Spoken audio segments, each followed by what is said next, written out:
again, ladies and gentlemen, and other assorted gender assignations. Welcome back to the Bored to Death Bingecast, where we talk movies and TV shows in easily digestible chunks. I am Jay Winger, being joined again by Sam. And we're back to conclude our binge of Season 2 of My Hero Academia. We are recording this later in the same day as our previous My Hero binge, because Sam really wants to keep watching the series. And yes, I have been enjoying it as well. We get some good conversations going, as you've probably noticed by the way the length of our episodes on this keep growing, because you get us started on something that we like, and we just won't shut up. And the weirdest part is, less members, more talk somehow. Yeah, that's weird. As you've probably seen from my Ramblecasts with Chris on like Assassin's Creed, or even one of our most recent Castlevania episodes. But at any rate, so when we left off, Hero Killer Stain had been captured, but the League of Villains is starting to grow its membership, and we're going to pause for a moment to deal with something IRL. Back in a sec. And we're back. We had to order some food, kind of thing, get some food delivered in these times of pandemic. Anyway, so Hero Killer Stain been captured, but everything they found out about him is now getting people talking, starting to get people flocking to the League of Villains, and we found out about the existence of All for One. Yeah.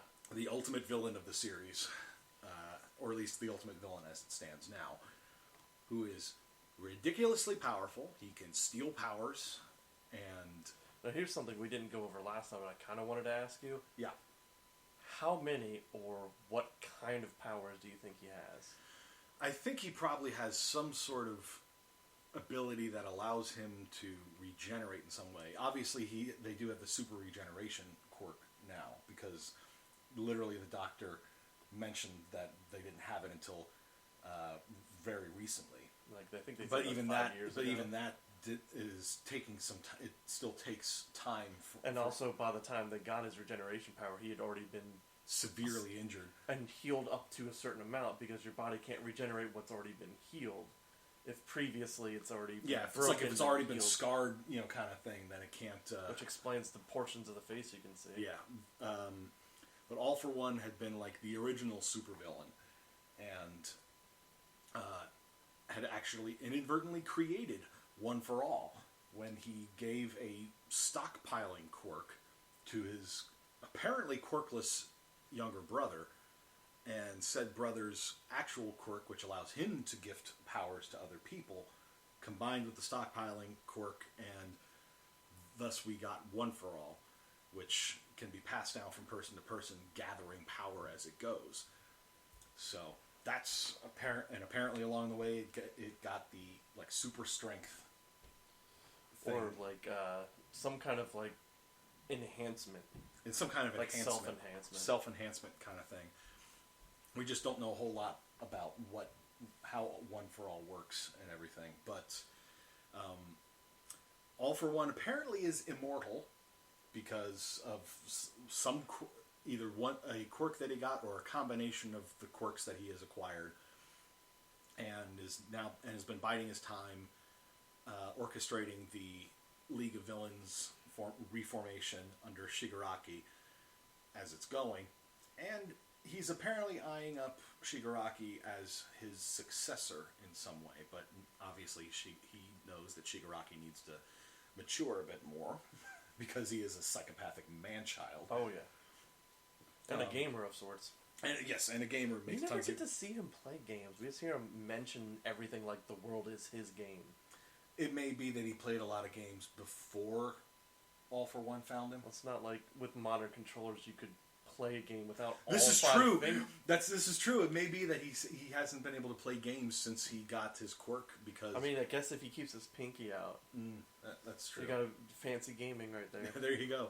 Because pinky's out. We have seen that if he needs to touch something with all 5 fingers on a hand in order for the bad touch to decay it. So, but Class 1A is now back at school, and they're gearing up for final exams, which, as we discussed last time, is going to be 2-on-1 students versus pro. Teacher. Students versus they teacher. Have to be a teacher at UA. Right. So, and from the preview, we know that All Might is going to be one of them. It's almost guaranteed he's going to be facing Deku. Who Deku will be partnered with, we don't know, or at least I don't know. You know, Sam, because you've watched this before, and you remember, and thank you for not telling. But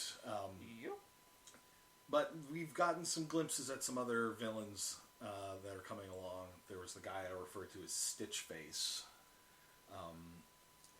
Don't know anything about him. There was the creepy, blood-loving schoolgirl. Yep. And some brute that is out in the forest somewhere. He, I suspect, is going to come into play during the summer camp arc, upcoming summer camp arc, because they're going to be camping out in the woods. I mean, it's pretty clear what's going to happen. If they don't go that way, then why? Then why even show the guy in the woods? But so I think that about wraps up this intro. Unless you have anything else you need to add, I'm ready to go. All right, then we'll see you after the binge. And we're back, and we've been joined by Zeke. Yeah, Zeke came back. Where'd you come from? I think that'll work. Oh, yeah. Close enough. So yeah, he joined us for the last couple episodes that we binged as we finished off season 2 of My Hero, and this was the final exam arc. Just a quick little 4-episode arc, really, as the class.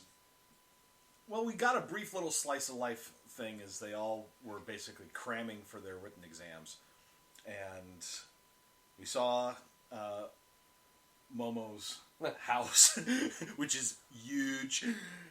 Yeah, she's part of a wealthy family she doesn't mention too often. Yeah. And we also got another glimpse of Monoma from 1B, who's still being an enormous jerk face. Oh yeah, he doesn't change too much throughout the series. That's good. So You need somebody to hate that's not just a regular villain, just somebody that can be a bit of a threat if he puts in the effort, but you can also basically just consider him not too much of a threat. That means you don't hate Bakugo? Oh, Bakugo is still a huge jerk face, the biggest jerk face. Well, but he is also a primary character. Well, I was kind of curious. You need someone to hate. You should be hating Bakugo at this point in time. Shigaraki is another person that's easy to hate because he's just sort of like, these people are all sheep. They go about their daily lives just with smiles on their faces, despite the fact that a villain can come by and kill them at a moment's notice. And it's just like, it's hard to wrap your head around that kind of thinking. It's like, any day I walk out the door, I could get shot in the head by a sniper for literally no reason. But I still go. If you got shot in the head by a sniper, you must have pissed someone off. That wouldn't be no reason. What about the Beltway sniper? Valid point. Because we live in that area where that guy was stalking people, and my mom was freaking out when that was going on. She didn't want me to go to work, and I just looked at her and said, "I'm not going to live my life in fear," and I just went to work anyway. And that's just how I choose to go about my life. Well, that's it's like, the thing. Yeah, anything terrible could happen at a moment's notice, but why waste the time freaking out about that? The way Shigaraki sees it. And it feels like he has some more underlying problems with that. Yeah. No, but you have to think about it deeper. Mm-hmm. That if he's saying that these people are just going off without a care, without a purpose, he had that at some point, but lost it, so he constantly lives in resentment and fear. And he doesn't show the fear. I'm wondering. That one flash scene, that was him as a kid, I'm pretty sure. One of the 100 people that was saved, but his parents maybe couldn't get saved. Possibly. Because, again, this is all coming from the last episode of the season, after the final exams, which we'll go back and cover in a little bit. Class 1A goes to the mall to do some shopping so they can prepare for summer camp. And yes, ordinary summer camp. yeah, No. well, ordinary by UA standards. Is there anything called ordinary now? Oh no, it's a training camp. Yeah. But Deku is sort of left by himself, and then Shigaraki, who was just literally out and about, stewing in his own hatred. After being introduced to After we got an introduction to Toga and Dabi. Someone's love interest. Yours? You love Dabi? You're the one that's crazy lady. Toga? I like Toga, yes. Okay. Otherwise known as the Psycho Schoolgirl and Stitch Face, or Patchwork, as Shigaraki calls him, which I like better than Stitch Face. I call the lady, I want to cut you, lady. Down the road. And I'm sure, we saw her pull out a knife very briefly in like a fraction of a second. Oh, yeah. And you didn't get to see either one of their powers. Nope. At all. But given that Dabi was literally just going with his hand, tells me that his quirk is somehow related to physical contact in some way. You don't have to tell me. I'm sure I'll find out. But Shigaraki basically sits down, comes up to Deku like he's just a fan, puts his arm around his shoulder, and then, One thing that should have set off Deku, and this pissed me off watching it again, he says, "Oh, weren't you one of the ones to help take down Stain?" Nobody knows about it. But those three, some of the pro heroes. That's true. He was up on the water tower watching. But it was like before Deku could have a moment to realize that, Shigaraki basically revealed who he was. It was like in a split But you second. might not have remembered seeing me since the attack on USJ, and he was just like, "Oh, Yeah, and so, like I said, Deku didn't have a moment to realize that there was an actual, it's like he shouldn't know that I was one of the ones that took down Stain. But you assume he accidentally ran into him. What if you actually... Well, no, because they show in the flashback he's just at the mall, just wandering around, and he sees that people are actually selling, that there are stores that are selling Hero Killer merch. That's true. And he's just, getting angrier, and then he glances over and sees Deku. That's true. It was literally just a coincidence. Which just further, pissed off Shigaraki. It's just like, everywhere I go, I keep seeing you. But yeah, it was an interesting episode. But at the end of the episode, when after Deku's talked to the police, he asks All Might if there's ever been times when he couldn't save everyone, and All Might basically says yes, there have been. That's, if my theory that Shigaraki, or your theory that Shigaraki lost, like his family or whatever, and he was saved while his family wasn't by All Might, and resents him for that, then that could also be exactly what All Might was thinking about, even though he sort of couched it as, there are people all over the world that are crying out for help that I can't help. But I have to put on a smile anyway, so the symbol of hope and justice can remain strong. You kind of feel bad for the guy, because it's like, I know that there is way more that I can do, and I just can't. But it's just the way he goes about it. He goes at it by wanton chaos to show nobody's safe anywhere. Nomu's attack. Mm-hmm. It's like, you think your children are safe. Attack the school. And they've hinted that that's probably going to be a thing in the future when the police detective was talking with All Might. It's just sort of like, they are going to target more students. You maybe should think about leaving the school. Yeah.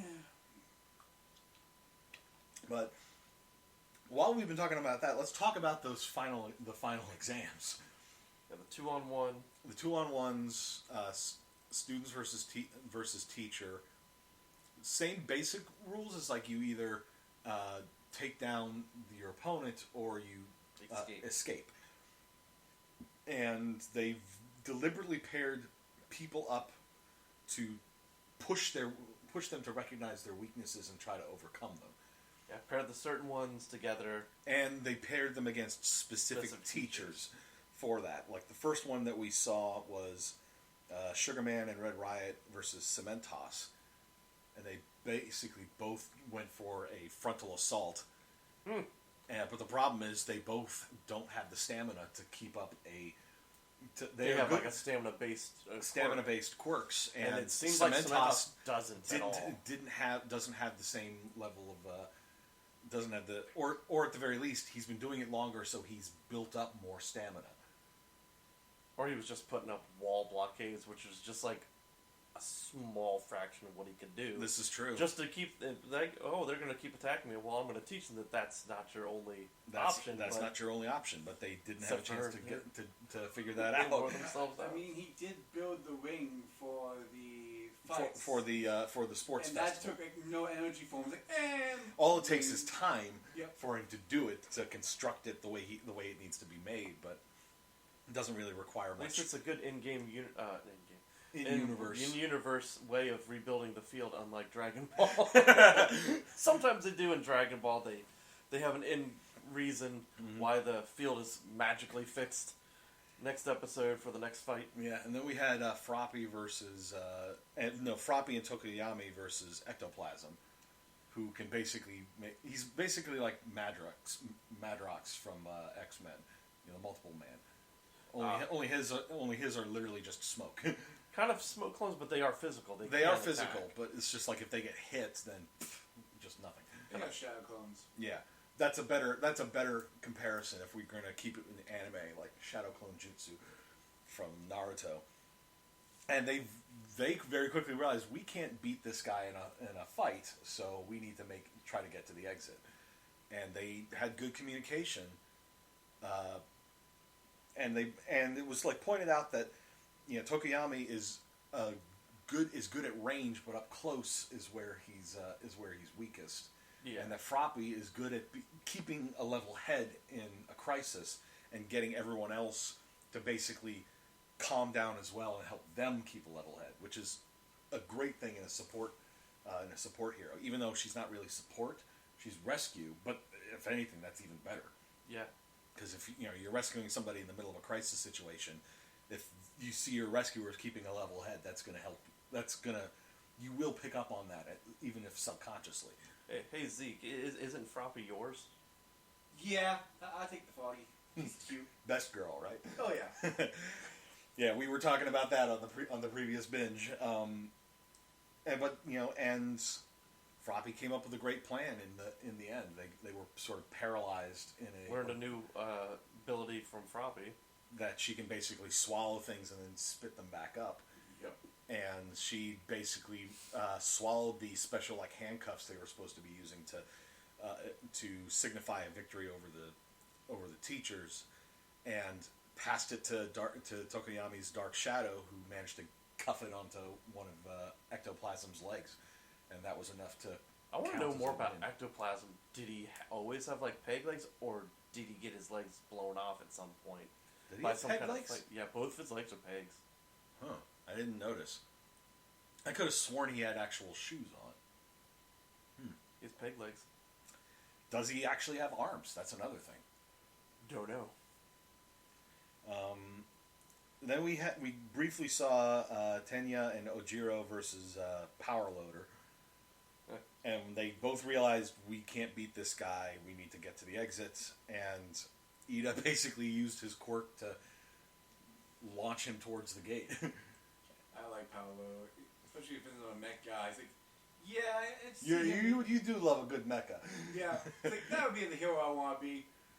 Further reminding me we need to get Chris down here and Bingecast Genlock at some point. But that's a future thing. Then we had Momo and Shoto versus Aizawa. That was a good... It was a good one, and it was done that way because Aizawa pointed out they both rely too heavily on their quirks. So they pitted it. So he pitted them against him because he can turn their quirks off and force them to think on their feet. And really, it was a chance for Momo to get her groove back. For her to more break out, because she's been second guessing herself since the sports festival. That's kind of what I mean. She'd had a lot of self-confidence up to that point, and then now she's been like second guessing herself like crazy. And Shoto basically helped her break out of her funk by pointing out that when they were voting for class rep, she got 2 votes and said that one of those votes was from me because I think you would have been a great leader for our class. And it helped. She managed to break out of her funk and put together a plan to... Well, a plan she'd already had. Well, yeah, but forced her to basically get past her own mental blocks and be able to voice the plan.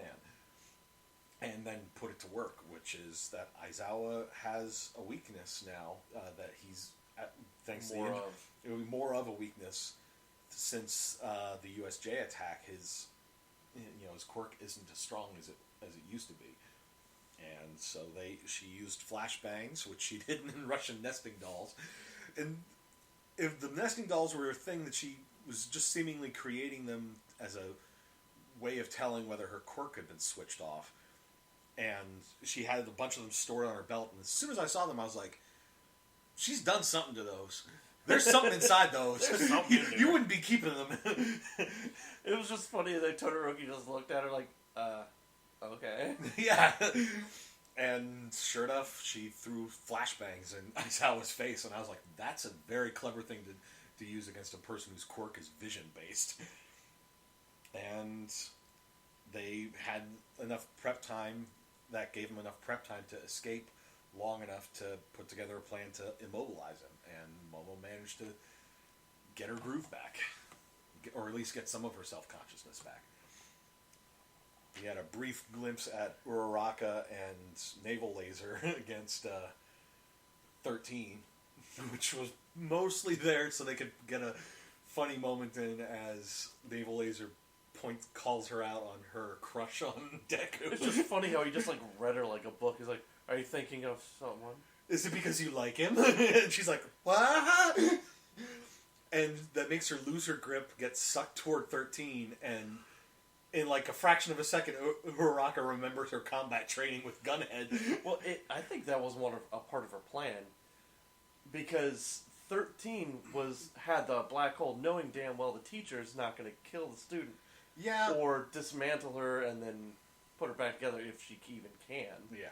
But really, the way it happened in the moment made it look like she was just oh, just immediately, wham, take down. It's like the combat training paid off.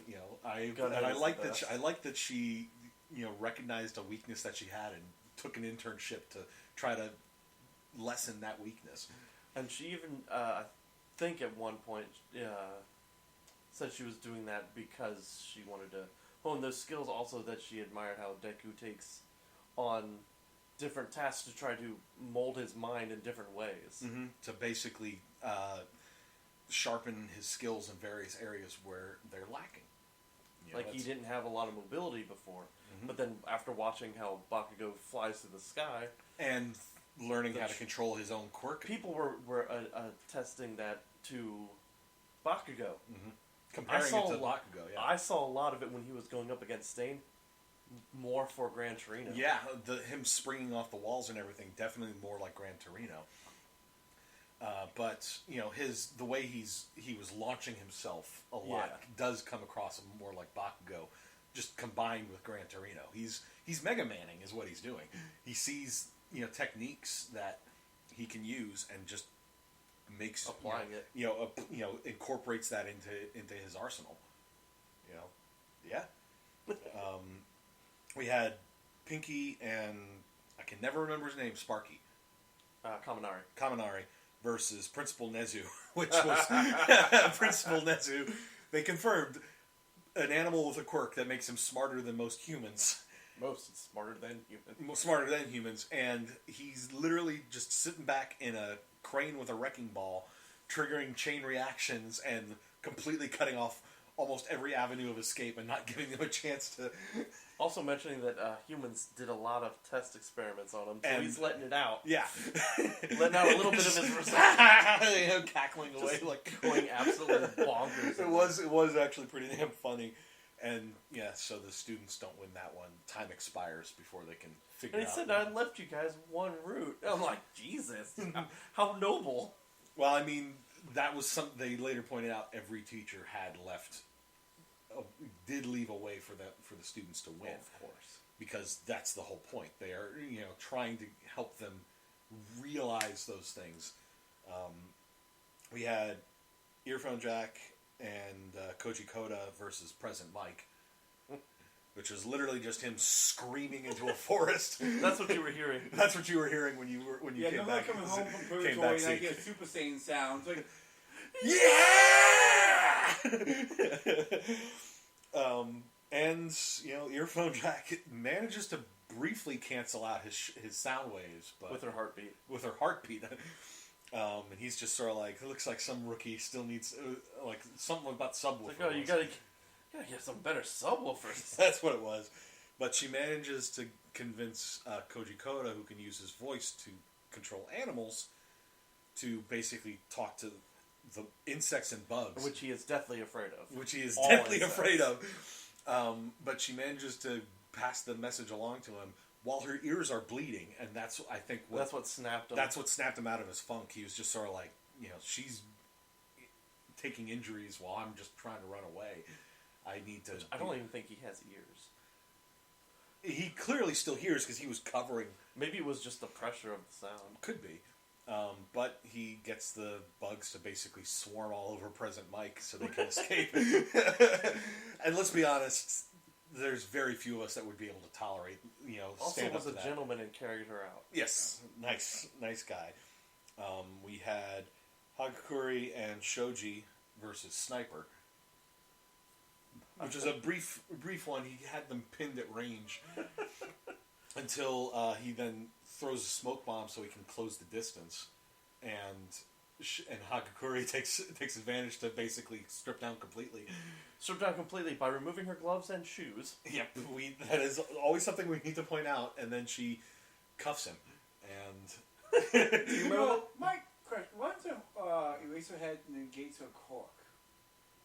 I think he needs to actually see them. I don't know if he can actually cancel out her quirk though. I don't think he can do it to people like with deformities or anything like President. The principal. He can't cancel out the intelligence of him. Like he probably couldn't cancel out the police chief being a dog. Physical mutations he can't cancel. I think that's part of her skin. But we also saw in the Momo Shoto match, all they did was cover themselves with like cloaks, and he couldn't use his quirk on them because he couldn't see them. He physically can't use his. He basically can't use his quirk on her. He thought of it. The creator thought of that. Yep. So you won't get to see how she looks like naked there, Zeke. And then we had Mineta and Sarah. You're not thinking that. Could you imagine the reaction if he did? Oh, I'm so sorry. How that goes? Well, I mean, when she cuffed Snipe, she cuffed him into her chest, and his elbow just bumped into her boob, and she started. And she's like, "You pervert!" He's like, "Oh no, no, sorry." And then we had Mineta and Sero versus Midnight. That was a good lead-in. From that to that. Yeah, and sheer coincidence, really. And I called it, that Mineta would end up being paired off against Midnight. I totally called it. And Mineta got pissed off because Sero saved him, threw him out of range of Midnight's pheromones, and Sero passes out. His head bumps up against her boob, and then he's just sort of lying. His head's lying on her thigh while he's passed out. And Mineta's furious because he's like, "That should have been me!" So upset, he's crying blood. But to Mineta's credit, he managed to. We do get a little bit of explanation for why he's trying to become a hero, because he wants. He does sort of want the popularity, but it's because he has insecurities of his own. Very. I mean, look at him. He's small. His only ability is, his head looks like a grape. Like a cluster of grapes. And he wants to be popular so that people will like him, specifically girls. I mean, he should probably change his outfit then instead of looking like a little diaper baby. I mean, I'm not going to disagree.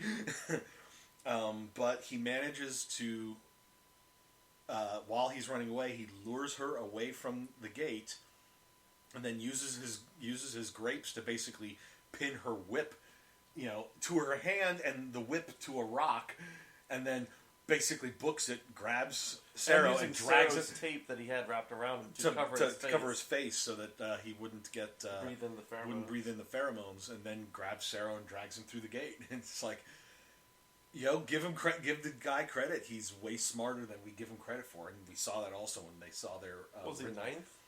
He was in the he was ninth. He was 10. in the top 10 of the class after the written exams or midterms. It was a midterm. Are you trying to say because he's perverted, he's stupid as a brick? I mean, it's not hard to jump to that conclusion. Who was it? Kaminari? It says like, dude, at least perverts like you are supposed to be stupid. It makes you more likable. It's like this way, nobody has a reason to like you. Yeah. And then we had Deku and Bakugo versus All Might. My God, that was a damn good match. It was a good match. Of course, the problem was Bakugo refuses to do things. Really doesn't like doing things different than his way. It's his way or the highway. And of course, he's being paired up with Deku, whom he cannot stand. Which even Eraser had said, I usually do it on quirks and this and that. In this case, it was because relation. Teamwork. It was like teamwork kind of thing. Which Deku does have a tendency to try to jump into things by himself, and Bakugo, of course, refuses to receive help from anyone because he sees that as a weakness. And All Might wasn't going easy on them. He demolished the city, the fake city streets that they were in with one punch to the air, and he basically wasn't giving them much chance to do anything because Deku's like, we can't beat him in a fight. We need to run. And Bakugo's like, screw that! I'm gonna toy with him until time's almost out, and then I'm gonna knock him out. Yeah. It's like, yeah, you're gonna knock out a kid, are going to knock out the number one hero. Come on, you gotta admit, your favorite part of him is All Might being evil. Yes. Oh my God. Getting to actually see his eye in All Might form, because it's usually just always hidden in shadow. But seeing that one blue eye gleaming out of there was just sort of like, yup. But to Bakugo's credit, he came up with a strategy that they could use that would let them basically get some distance from All Might by giving Deku one of his gauntlets, so they could both deliver a heavy attack to hopefully knock him down. Just didn't work nearly long enough because it's All Might. Yeah. Well, you gotta wonder how much weight was in that way, because even All Might's going, this is too much weight. It's slowing me down. Bear in was mind, half of his body it's weight. half of his body weight, and this is All Might in All Might form.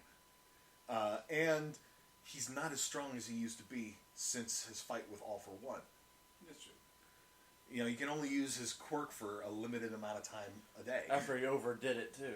Yep. But they managed to stun All Might long enough. And partly because it was Deku turned back to rescue Bakugo. He could have escaped and won it for them both, but he was like, no, we're both going to cross together. Because that's the way Deku is wired. Yep. He's wired like a hero. Mm-hmm. Bakugo, if the wires are there, they've probably frayed. Probably from all those explosions. He did have a couple of moments during a couple of the episodes where he's like, come on, you nerds, you need to get more educated in this. I can't be the only one. He was like, what, third? Yeah, he was third. Come on. It's not like he's an idiot. He's not an idiot. And that's been proven because he has learned many different ways he can use his quirk. But, well, you think the written exam's about heroism and being what it takes to be a hero. Yep. And, but Deku and Bakugo managed to win their final exam. And I should note also, before they did any of the final exams, Aizawa had basically said, that there's going to be this summer training camp, and if you fail your final exam, you're not going on the trip. So that basically made people start freaking out because they want that extra training. They want that thing. And People wanted to camp in the woods. they wanted to camp in the woods, I guess, because that's a popular thing in Japan. I used to be in the Boy Scouts. I didn't really enjoy the camping stuff all that much, but I appreciate there are plenty of people out there who do. Probably if you grow up in a big city and you just kind of want to get away. Yeah. Then, or if you live out in the country and it's not really too much of a departure from like city life. I know plenty of people that they live in a city. They don't like the countryside. They don't like going out camping. But whatever. I know the most beautiful thing is during fall, going out and spending the night out at the stop, spending the night in this night air, looking at clear skies. Clear skies and seeing the stars. And that is one of the things, because I used to go camping, and my tent had a hole where I cut it. Because I'm like, no, I'm seeing the stars as I go to sleep. Unfortunately, it doesn't help you when it rains. Or when the creatures decide to come in and take refuge, and Yeah, that was fine. bird flies over, takes a dump in your eye. Hopefully I'm sleeping and that happens. Though, if a bird poops on you, it's supposed to be good luck. That's a European thing. You keep telling yourself that. But, sleeping under the stars, I will agree with that. Yeah. But after the finals, and again, two teams had failed their finals, and then Sero had failed the written exam. Or no. Oh, he failed because he got knocked out immediately. Oh, that's right. But then Aizawa basically reveals everyone gets to go on the trip. Though the five it was a logical deception. Though the five that do go, that you're gonna get some extra more difficult training. And what sucks is I remember what it is. That's gonna be fun to see when we start doing next season. Don't know when exactly that'll be, but soon. We're not gonna wait nearly as long between seasons. Because I know you want to keep watching, and I know you would probably like to rejoin us now that we're past slow part that you. Yeah, it wasn't really slow. I mean, I wish I was here for the hero. The Stain. Stain. Arc, yeah. I wish I was here for that. The only thing I could think of was like, because you've been with Gundam and you've seen how I kind of focus towards one type of person, where it's like, I like that guy, even though he's supposed to be evil. He has some mayo behind him. He has some. There are convictions there. Yeah. There is. Yeah, they give depth to him. In a way. I think the only thing that I just didn't want to rewatch again was the final fight on the festival. Oh, the Bakugo versus Shoto. Yeah, I mean, I enjoy it, but was it something that I like? Oh, I gotta watch again. Mm-hmm. So, I would like to come back and watch more of this. And I do like. And again, we mentioned this on one of our previous binges. You've mentioned the art and animation style differing based on what the scene is, kind of thing. Like the combat scenes are really smoothly animated and stuff. Well, I mean, and then the stuff that they had where you have anything with Hero Killer Stain in it. Yeah. It's just real sharp lines all over the freaking place. And the artistic styles, and I'll mention this for you, Zeke, because you weren't here when I mentioned it when we were introduced to Stain. The art style differences between characters. All Might in hero mode, very much like your classic Golden Age superhero style of drawing, with all the sharp contrasts and the shadows and the primary colors and everything. Stain is Todd McFarlane style of character design. Yeah, Spawn, it's like the scarves and the blades and everything, and the wild hair. I mean, this moment I got a first clear look at him, I was like, it's like a Spawn comic, and I like that they this is all clearly based off the manga, obviously, and that the art that the mangaka clearly used those different character design as inspiration for how he depicted these characters. So season 3 ends. They've all passed their first year, or at least the first semester, I guess. I think this is the first semester. Or first half. Yeah, that's right. Because All Might said he'd only been at the school for 3 months. Yeah. So That's the first quarter. So first quarter, they're going on summer break, but they're just going off to training camp, which will be next season. The League of Villains is starting to get more recruits with Himiko and Dabi, and all. Season 3 when Deadpool shows up? Yes. Okay. Okay, so there's a character that's based off, or that reminds you of Deadpool? Yeah, we'll go with that. Okay. I'm not surprised that you would like a character like that, because you are a big Deadpool fan. No, he's a bit. I'm a big Okay. Deadpool. I like the banter. You'll see. Okay. Fourth wall break kind of stuff? No, I'm not gonna spoil it for Okay. you. You're gonna see. Okay. Let's just say, sometimes you might hear things twice. Yeah, he gets it. He gets it. I'm glad I can make a reference that he could get. What, that Zeke could get? Yes. Okay. And All For One is still being the chess master from the shadows while he heals up from whatever All Might did to him. I think you were writing when it happened. It kind of showed like a black and white comic panel almost of All Might, like on the ground on his knees with his fists like this, and All For One spread across there. Looked like he beat his head in. I mean, somebody like All For One, you can't really pull your punches. I'm basing this solely on what we've been told about his quirk. I mean... Okay. I can't say what I want to say. Not yet. Yeah. No. I mean, but that's all for season 3. Hype level still high. Still high. And are you excited to see who and what they bring into the League of Villains right now? Yes, I am curious to see what Dabi and Toga bring to the table, and I know that there's going to be more that join the. Oh, fray. there's the Forest Brute guy, plethora. And I'm sure there will be, because you don't build up a group like the League of Villains like this and just leave it as like 5 people. Was he part of the League? The Force Group guy? When they first gave us glimpses of Dabi and Toga, they showed some big brutes, Big like, hulking ass guy in the woods. forest. I'm thinking of someone else. Never mind. You might be. You know, You might be. He didn't show up there when Giran introduced because he's out in the middle of the woods. The broker introduced those two to Shigaraki. Shigaraki, by the way, I think you realize who I'm thinking about. Now, isn't that from the movie? No, he's not from the movie. Oh, okay. I will tell you this. You get introduced to my favorite character, and I'm just going to call him the Magician. Okay, Sam knows who that is, apparently. So I can't wait for you to introduce to the Magician, because the Magician... He's almost, this is going to be another fun reference. He's almost like a gentleman villain, if you will. That's too far ahead, man. The puns are getting too far now. Boy. I couldn't help it, but how he carries himself. Oh, yeah. He's still kind of a...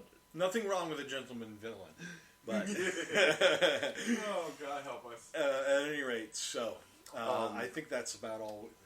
Unless you have either you have anything else you'd like to add in? Nah, I'm good. Well, just before we go, this is the picture. That's the picture. What do you... I can't really tell too much, but it looks like the one and only Ginyu Force. I will tell you, this is Katie's favorite arc. Because, they're cats. They're cats in this one. Oh, of course, Kitty would love to see that sort of thing. Cat from Shadowcat cosplay, I should say. But yeah, okay, I can definitely see some like cat paws and cat ears and stuff in there. Let me tell you, they take it from, oh, this is fun, good time, laughs, great, holy, this got serious quick. I mean, sometimes that's the best way to get that sort of emotional impact. Oh, yeah. Is to do that sort of mood whiplash. So if we're looking forward to that, then cool. Very much. So yeah, if there's nothing else to add, then thank you all for listening. Do the usual things, like, comment, subscribe, etc. You can reach us on Twitter at BTD_Bingecast. Find us on Facebook, Bored to Death Bingecast, and you can email us at binge.cast@outlook.com. Once again, I am Jay for Zeke and Sam, and we'll see you next time. Bye. Time. Bye. Bye. It's time. Bye. It's time. Bye.